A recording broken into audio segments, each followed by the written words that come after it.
प्रणाम बंधुगण, जय जगन्नाथ। आशा कर जगन्नाथ कृपारू आपने समस्ते भल थे। ये मो भूसरम पत्र, जीरा लंका गुंड, दही, बैगण, चीनी, सुखा लंका, कंचा लंका और सोरिष नहीं जाऊँगी। गोटे कढ़ई रे तेल देकर काटी रखि बैगण को मुझे सब दे दूँगी। देखो मुझे टाइप्र काटी एमती काटिकी मुझे कढ़ई रे बैगण सब देदेवी देदेक भाजी देखु जेहेतु तेल छिड़कुला मो बैगण पकई टे घोड़े देती। स्वाद अनुजाई लुण आवश्यक अनुजाई हल्दी पकई बैगण को भलसे गोले घोड़े भाजीबी जमीक लाल लाल हो। हाँ बंधुगण, यही दही बैगण रेसिपीटा मते एठी जड़े भाईना कहीथिबारु तांकपाई इटा करुछि, माने तानिया भाउजंक पाई मैं रेसिपीटा करुछि।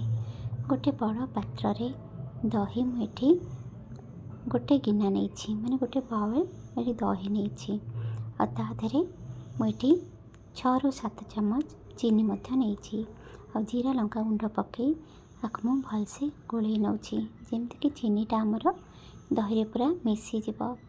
चीनी तो मुझे पाउडर नहीं से मिसेबा टे टाइम लगे। ये मु लुण सहित टिके बीट लुण नहीं अच्छी आठी जेहेतु मु दहीटा को टिके हल्का पानी रखी से मुझे पानी देछि। आपण मैंने पानी नदे करें। देखो आम तो बैगण गुड़ा भाजी हो आसीगला। आपण मैंने चाहिए यही टाइम रे बैगण को छाणिक भी नहीं पारे। ये मु बैगण भाजु अच्छी आउ दही को मुझे चलई दूची। दही मोटा रखिए कि पतला रखिए से पूरा डिपेंड करे आपण मानक उपरे।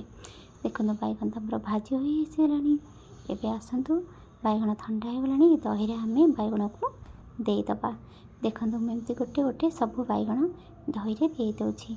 हाँ बंधुगण, जदि मोर रोषे आपण मानक भल लगुव तेज लाइक शेयर कमेंट सब्सक्राइब निहाती करने। देखो ये तो मुझे सब बैगण गुड़ा दे देछि। एबे आसतु गोटे छुंक लगेबा मैंने गोटे तड़का जमती दही रे दबा मैंने गोटे छुंक करवा सब मिसेकरी। ये मुझे गोटे पात्र बसई नहीं ताधे मुझे रिफाइन तेल नौछि। आपण मैंने चाहिए सोरष तेल नहीं पारे।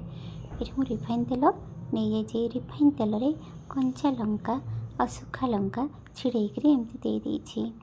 कंचा लंका और सुखा लंका टे भाजी हो आसला बेलू बादे मुझे रखि भूसरंग पत्र को दे देछि। आ यही टाइम रे मु गोटे पिंच हेंगु पकई यही दही बैगण रे देके ताको घोड़े नौछि जमी बास्नाटा आमर उड़ी न जाऊ।